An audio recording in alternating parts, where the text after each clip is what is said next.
Navbatdagi savolimiz judayam uzun savol. Komiljon dushanba, chorshanba va juma kunlari faqat olma yeydi. O'quvchilar to'liq oxirigacha o'qib chiqqungacha boshlanishi esdan chiqib qolishi mumkin. Shuning uchun bir joyga O belgisini qo'yib qo'yish kerak. Olma yeydi demak bo'ldi.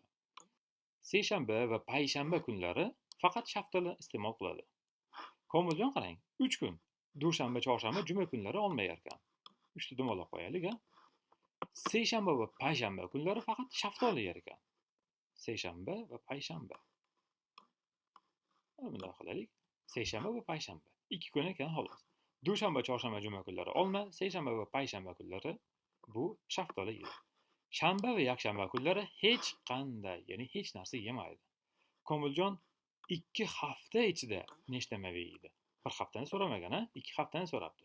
Biz avval 1 haftani topib olaylik.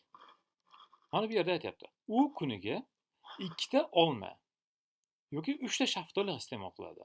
Shu savolga e'tibor bering. U kuniga 2 ta olma, ya'ni dushanba kunisi 2 ta, seshanba kunisi 2 ta, to'g'ri, chorshanba kunisi va juma kunisi ham 2 ta olma yeydi degani. Umumiy hisobda 1 haftada u 6 ta olma yer ekan. U olmani 2 tadan yer ekan, lekin shaftolini 3 tadan yer ekan. Demak, seshanba kunisi deylik 3 ta shaftoli yesa, payshanba kunisi ham yana 3 ta shaftoli yeydi. Demak, u bir haftada 6 ta shaftoli yer ekan, 6 ta olma yer ekan. Umumiy hisobda 6 plus 6, demak 12 ta meva yer ekan.